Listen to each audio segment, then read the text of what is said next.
Welcome back to another lecture on training and development. In this lecture, I would explain you the different ways in which the department of training can be organized and how to align the organizational objectives with the training programs of any organization. First of all, let us have a discussion on the ways in which training department can be organized in any company. Generally, training is imparted in any organization basing on its own requirements, the size of the company, and the specific training needs of individuals who are part of an organization. However, there are some common ways in which a company can organize its training function or organize its training department.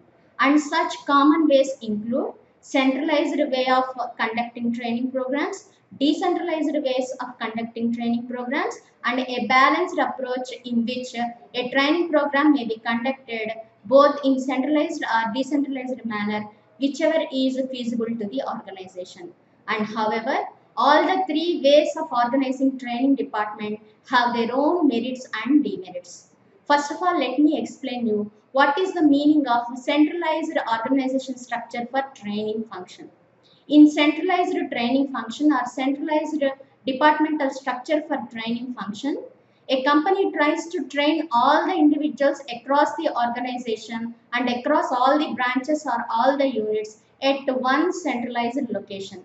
In this centralized way of training the individuals, a company would naturally align the training activities with the overall organizational requirements or overall organizational strategies.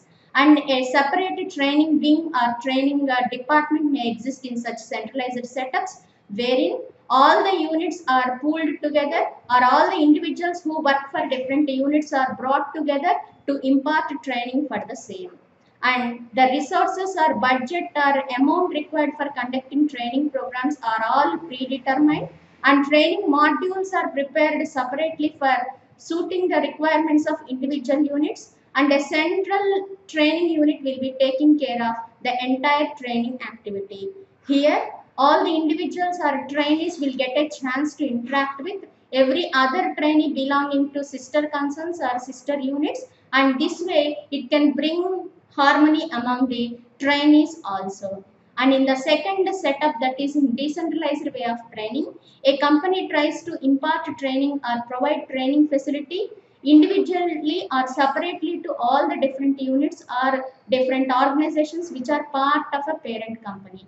And in decentralized way of training, the training requirements of each individual unit are identified and training modules are prepared or designed separately to suit the individual requirements of individual units or individual wings of the same parent company.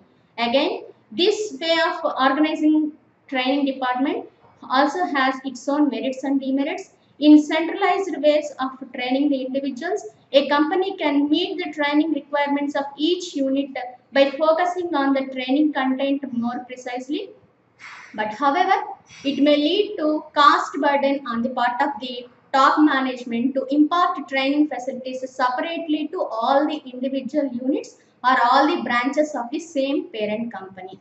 And the third version of organizing training department is a hybrid structure or a balanced structure in which certain parts or certain components of training are given in a centralized manner and certain other components are given in a decentralized way. And however, it is up to the management or up to the discretion of the management to decide in between either centralized way of organizing the training function or decentralized ways of organizing training function or having a combination of both. Now, let me explain you how companies align their organizational strategies with training programs.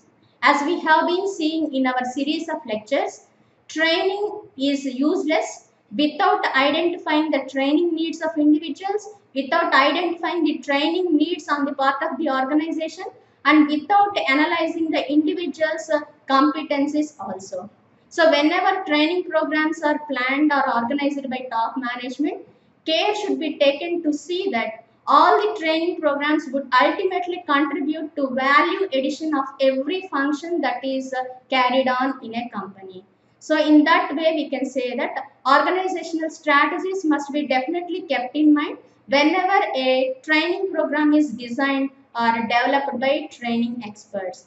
Generally, training programs may be conducted in order to suit the market segmentation strategies of organizations. If at all a company wants to enter into newer geographical areas of markets, then naturally training of some sort is needed, especially to marketing people, in order to acquaint them with the separate demographic market conditions of different market segments. So if the company's strategy is to penetrate into newer markets, training with respect to demographic variables and training with respect to attitudes of prospective customers at various locations is of quite importance.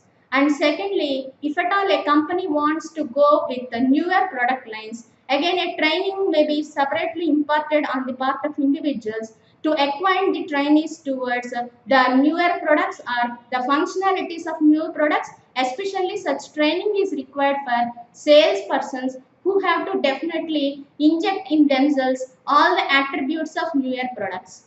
And another variant of aligning the organizational strategies with the training programs is to conduct training programs at a functional level.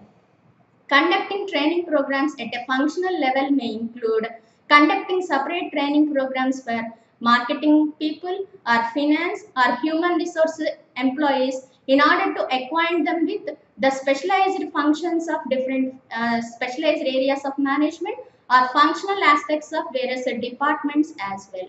And similarly, companies may also impart training to the individuals, especially to cope up with the changes that take place in external environment, and more specifically, in order to compete with the competitors in the market, companies may specially organize training programs to the marketing or sales staff in order to come out with the devices or strategies to meet or withstand the competition in the market.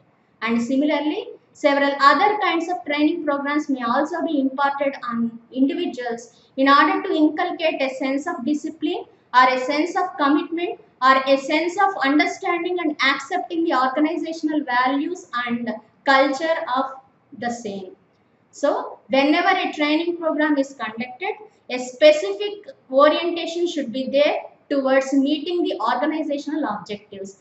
And without aligning the training programs with organizational activities or goals or strategies, conducting any sort of training program is useless, and the money or time that is spent on such training programs would also become a waste.